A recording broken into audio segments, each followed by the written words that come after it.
ဒါကတော့ချင်းမိုင်မြို့မှာအရန်လှတဲ့ကော်ဖီဆိုင်လေးပါရှင်ချွန်ကဖီပါသူကတေဘယ်ယူဖို့အတွက်ကိုတုံကင်ယူရပါတယ်အဲကွန်ခန်းထဲမှာထိုင်ခြင်းလည်းရပါတယ်အပြင်မှာထိုင်ခြင်းလို့အပြင်မှာပဲထိုင်ဖို့ရွေးလိုက်ပါတယ်ရှင်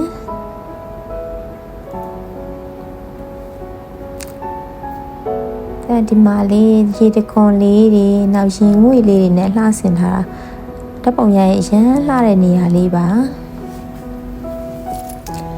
တပင်တွေကိုလည်းတခြား decoration လုပ်ထားတာ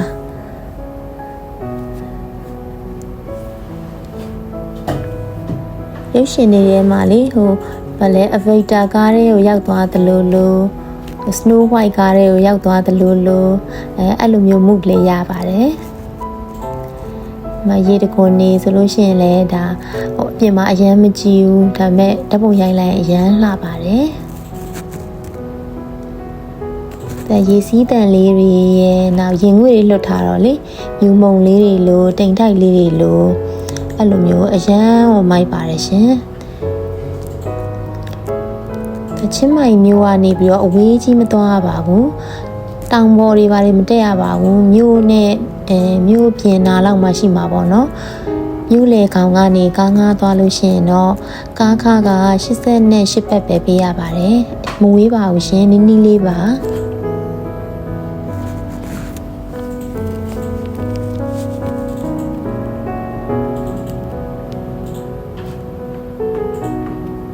မကြည့်ပါအောင်တကယ်ကိုလေတောနဲ့ထဲကိုရောက်သွားတဲ့အတိုင်းပဲ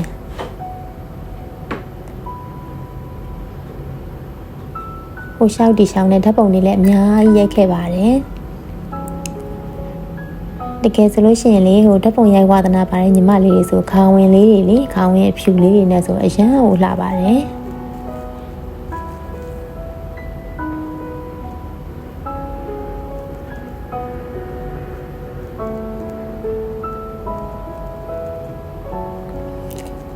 ဒါလေးချင်းမိုင်ကအပြင်မှာပူတယ်ဒါပေမဲ့ဒီထဲမှာကျတော့လေရင်ငွေတွေလွတ်ထားလို့လားမသိဘူးလုံးဝကိုအေးအေးချမ်းချမ်းလေးပဲမပူဘူးသူကစားစရာလေးတွေကလည်းအဆင်ပြေတယ်ဒီမှာခောက်ဆွိုင်းဆိုရင်လည်းသူကအနှစ်ယောက်စားလို့ရတဲ့ပွဲအကြီးကြီးပဲဒါကတော့တက်လို့တူဖူးနဲ့မှုနဲ့ဟင်းလေးပေါ့နော်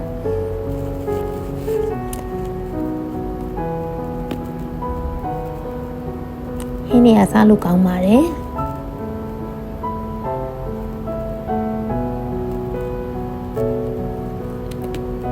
ဒါလေးကော်ဖီဆိုင်လေးကတစ်ဖက်မှာကသူကလေခွင်းနေရှိတယ်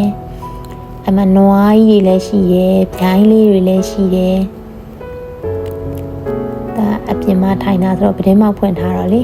အဲ့တဘာဝအငွေ့အသက်လေးတွေရတာပေါ့နော်ဒီဘက်ညာဘက်မှာဆိုလို့ရှိရင်တော့ခဏပြောတဲ့တောအုပ်ကလေးပေါ့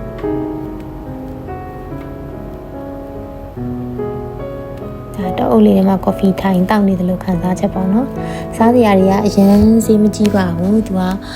ခောက်ဆောင်ရ165ချက်ဒါပေမဲ့ပွဲကြီးတော့သူက2ယောက်စားလို့ရတာပေါ့နော်နောက်ပြီးတော့ဟိုတက်လို့ဟင်းလေးက150အားလုံးစုစုပေါင်း test နဲ့ပါနဲ့ဆိုရင်380ကျပါတယ်သူ့နေရာလေးနဲ့သူ့ decoration လေးနဲ့ဆိုတော့ဈေးကြီးတယ်လို့တော့ပြောလို့မရဘူးပေါ့နော်စားရတာအရသာလည်းကောင်းတယ် portion တွေလည်းများပါတယ်ရှင်